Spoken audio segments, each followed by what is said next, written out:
Good afternoon. The Secretary General will update you on the second day of the meeting of NATO Foreign Ministers, and then we'll have time for a few questions. Secretary General. Good afternoon. We have just finished a substantive meeting of NATO Foreign Ministers to prepare for the Vilnius Summit in July. We welcomed Finland as our newest member, and Minister Haavisto took up Finland's seat among NATO allies. Allies also agree that Sweden should become an ally as quickly as possible. We addressed many important topics over the past 2 years, including how to strengthen our political and practical support for Ukraine. We met yesterday in the NATO-Ukraine Commission with Foreign Minister Kuleba. We agree that our continued military support for Ukraine is essential. I welcome the new commitments made by allies, and I expect more. We also addressed our longer-term support. We do not know when this war will end, but when it does, we must ensure that President Putin cannot continue to chip away at European security. So we must enable Ukraine to deter and defend against future aggression. This includes strengthening Ukraine's armed forces and arrangements for Ukraine's security. We agreed to start work on developing a strategic multi-year assistance program for Ukraine, a clear demonstration that our support will continue for the long haul, to increase Ukraine's interoperability with NATO and to bring it up to NATO standards. This will assist Ukraine on its path to Euro-Atlantic integration, because Ukraine's future is in the Euro-Atlantic family. NATO allies are committed to giving Ukraine what it needs to prevail as a sovereign, independent nation in Europe and to achieve a just and durable peace. At the same time, we will continue to support our partners facing pressure from Russia, including Moldova, Georgia, and Bosnia-Herzegovina.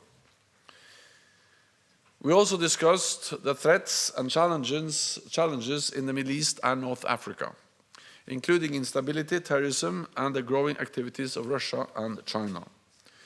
We will continue to work closely with our partners, including Mauritania and Tunisia, to help them build up their defense institutions and stabilize their countries.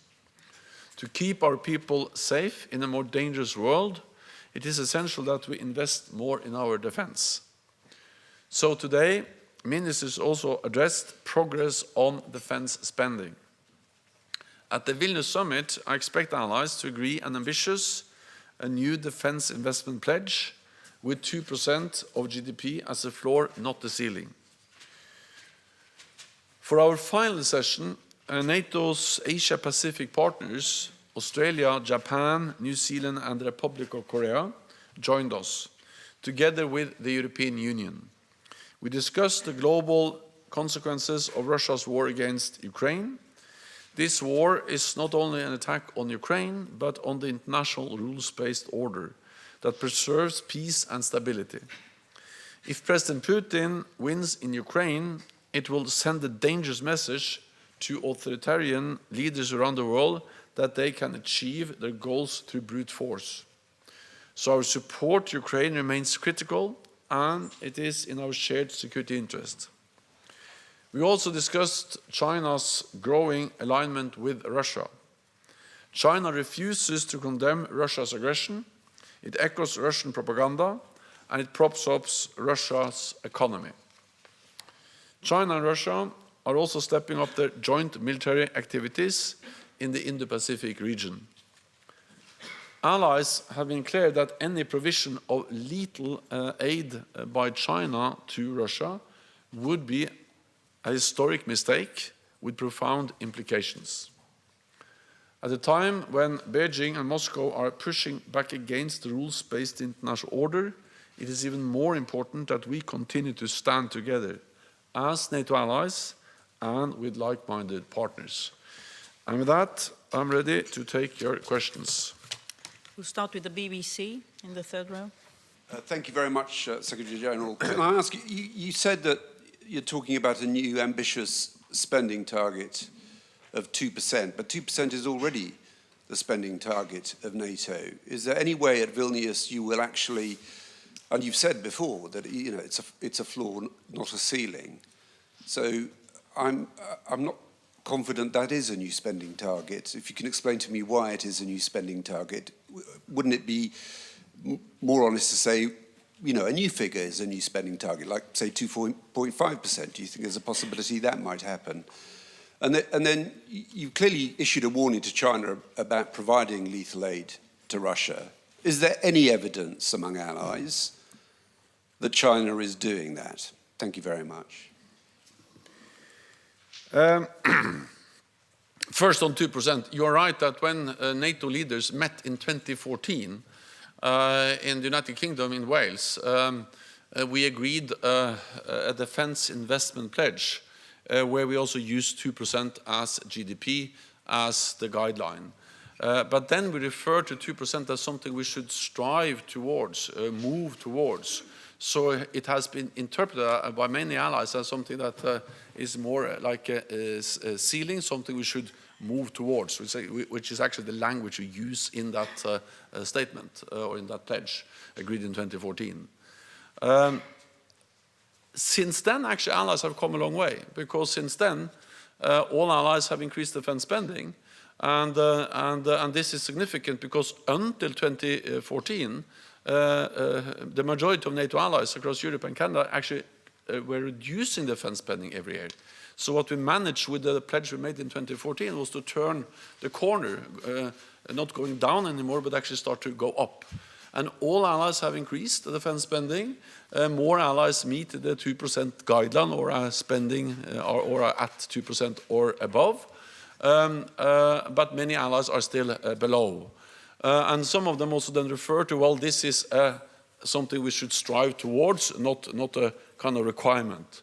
So that's what I'm mean. That's my message when I speak about the stronger commitment, is to have much stronger language, that this is not some kind of ambitious goal in the distant future that we should strive towards. It is something that we should be strongly committed to, and as a 2% as a minimum, not as a ceiling. So I actually think it will make a difference if not only I say that 2% should be a minimum, but that all allies agree that 2% should be a minimum floor. The most important thing is, of course, what allies do, and I'm quite encouraged because I also now see that several of those allies who have been not able to reach 2%, like Germany, like the Netherlands and others, Denmark and many others, they are now very committed to increasing defense spending and to reach 2% also soon. And that's because the war in Ukraine, which has made it even more obvious that we need to invest more in defense. When it comes to China, of course, we are monitoring very closely what China does. Any provision of lethal aid to Russia from China will be a big mistake, with profound consequences. So far, we have not been able to confirm any provision of lethal aid, but this is something we follow very closely, and we also communicate very clearly that this will be a big mistake. Then what we do know is that China has not been able to condemn the brutal invasion of Ukraine. We also know that China and Russia are coming closer and closer. They signed just weeks before the invasion a partnership agreement where they state clearly that the partnership between Russia and China is without any limits, a partnership with no limits. And then we of course also know that China is propping up Russia's economy. So this is of course of concern, and we need to be clear on these issues in our engagement with China. The Economist. Anton LaGuardia of The Economist. I was wondering whether you could be more precise in some of the wording that you use. You say that Ukraine's future is in the Euro-Atlantic family. Does that mean that NATO's future is in NATO, and when? What does the multi-annual program for Ukraine to help integrate it further? I mean, how is that different from what is being done today to help Ukraine defend itself? And last, on China, what do you actually mean by saying it's a big mistake with profound consequences if China were to provide lethal aid? What would the consequences be? Thank you. First, on NATO and Ukraine. NATO's position is that Ukraine will become a member of the alliance, and that position has not changed. But we know that there are at least two things we need to address to make that possible. One is that we need to ensure that Ukraine prevails as a sovereign, independent nation. Of course, any meaningful discussion about Ukraine as a member of the alliance has to be based on that Ukraine is a democratic, independent nation in Europe. And that's exactly what is now challenged or threatened by the brutal Russian invasion. So the first step, the basic requirement, is to provide military support to Ukraine so President Putin doesn't win his war of aggression. The second thing we need to address is that when this war ends and Ukraine prevails, then, of course, we need to ensure that we have the highest level of interoperability, that Ukraine is able to move from Soviet-era standards, doctrines, ways of operating their armed forces. This transition has started, but we need more, and we need to implement it quicker. And therefore, the difference between the current support that NATO and NATO allies is providing to Ukraine is that's to meet the immediate needs. Allies are providing, of course, weapons, military support. NATO is also providing a lot of non-lethal support, but that's to address the immediate needs to help Ukraine now.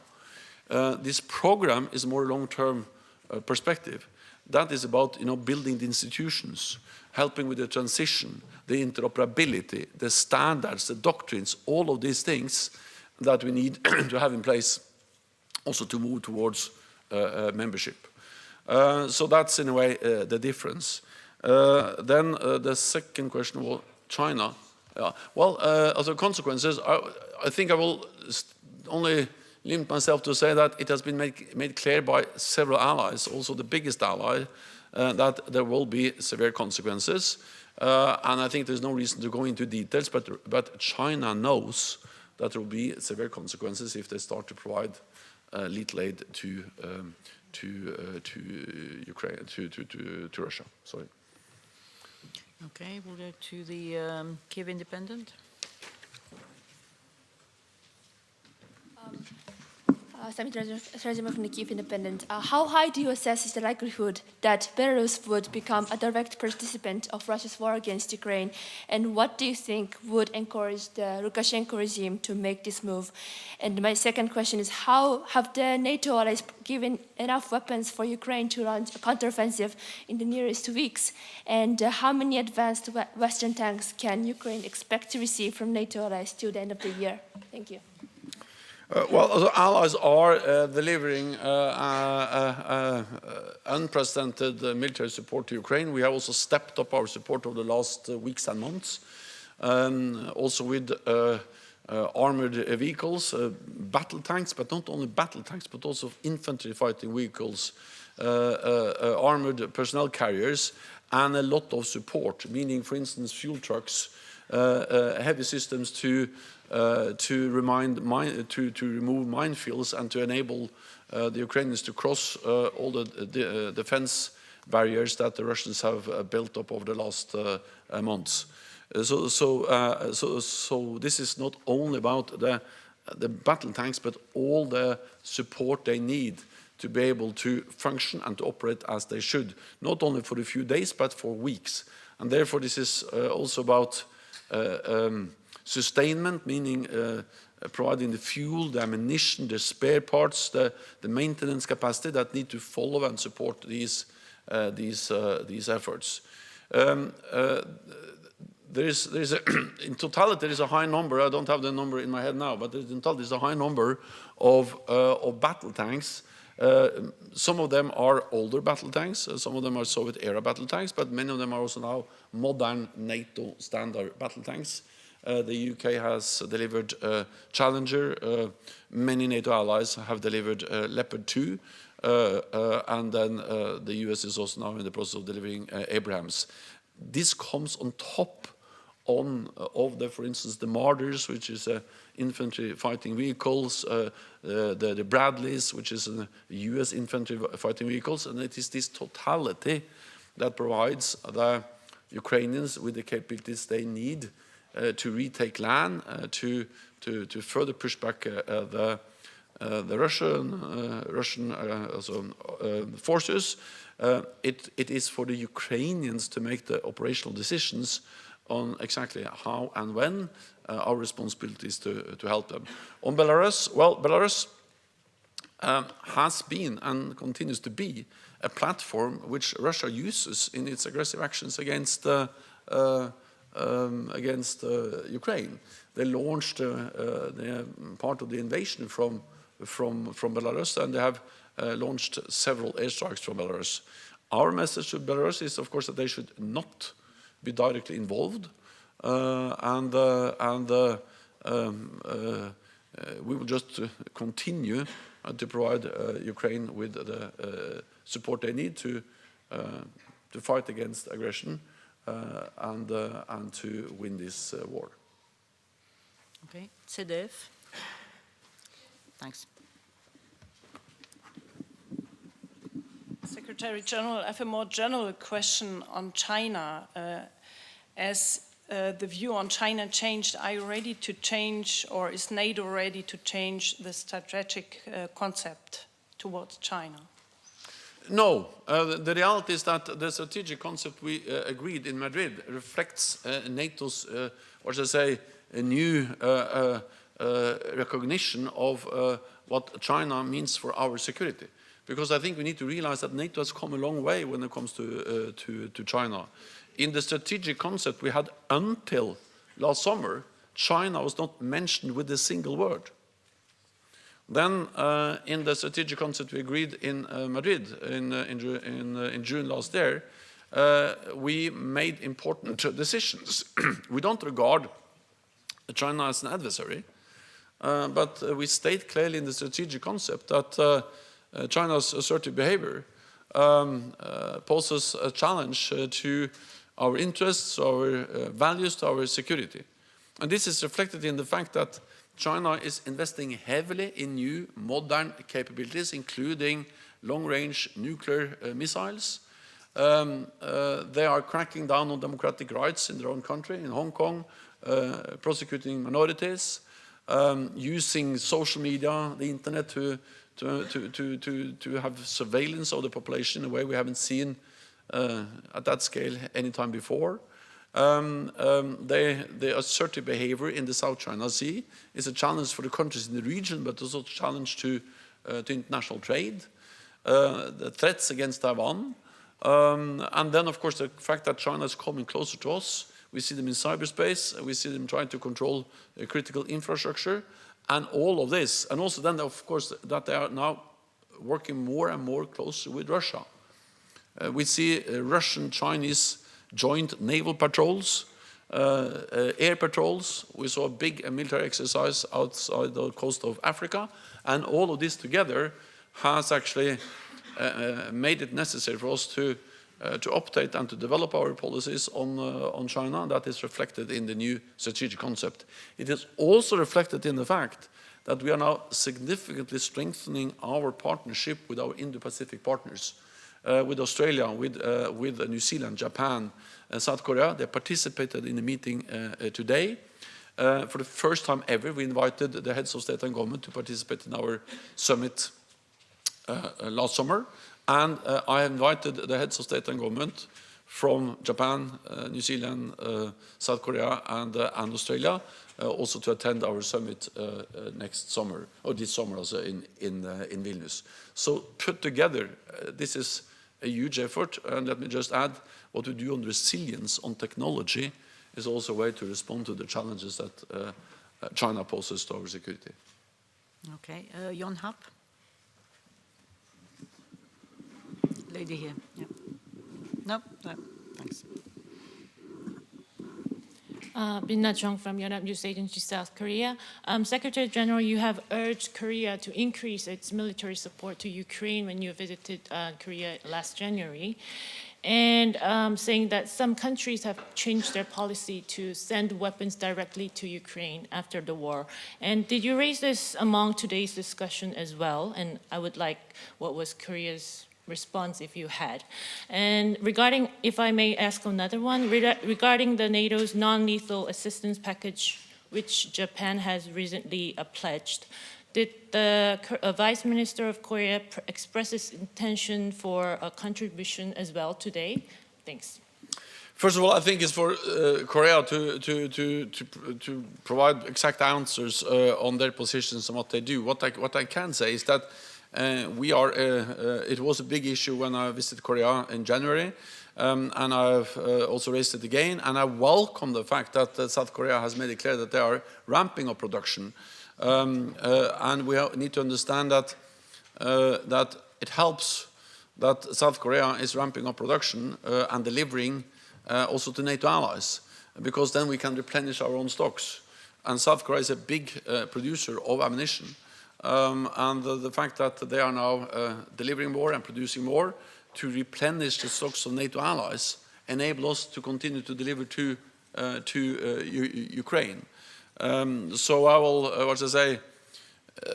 will not go into the issue of exactly how or to whom South Korea should deliver. My main message is that by providing more aid to or not aid, but also supplies of ammunition to NATO allies, then enable us to continue to support Ukraine, and I welcome the announcements made from South Korea on that.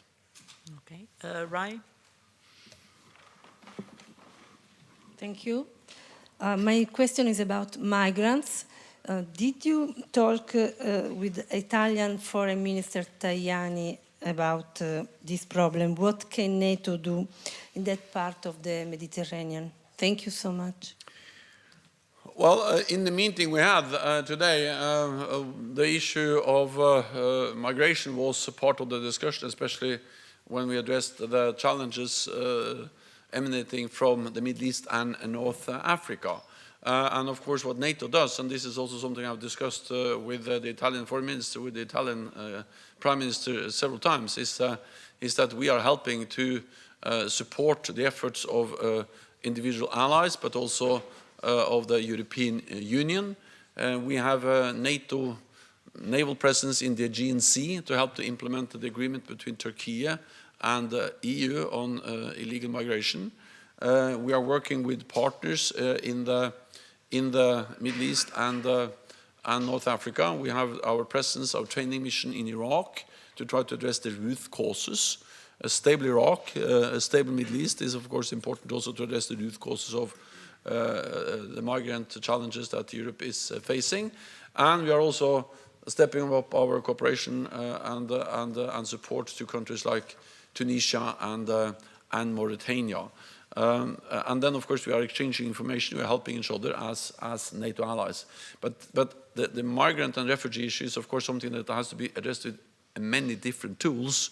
Many of them are outside the NATO mandate, but some of them are, and we are working with countries, Iraq, Mauritania, and others, to help to address the root causes. Okay, Bloomberg. Natalia Drozdiak from Bloomberg. Thank you for the question. I'm wondering whether NATO still believes that China holds sway over Russia with regards to the war in Ukraine, especially after Russia announced plans to station nuclear weapons in Belarus days after it had signed a declaration with China saying countries shouldn't station weapons abroad. Thank you. So what we know is that Russia is more and more dependent on China. Trade with China has become even more important for Russia, not least because of the economic sanctions and the consequences of the war in Ukraine. I also believe that the announcement that they will deploy tactical weapons, nuclear weapons, to Belarus just after they signed an agreement stating the opposite, just shows that these are empty promises, and what we need to watch closely is actually what Russia is doing, and that's exactly what NATO allies are monitoring closely.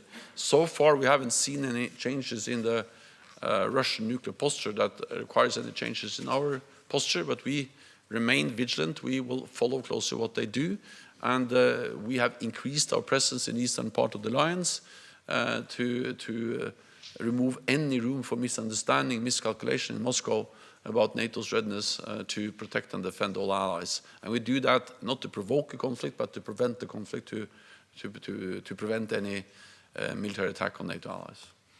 Okay, we'll take one last question from Politico.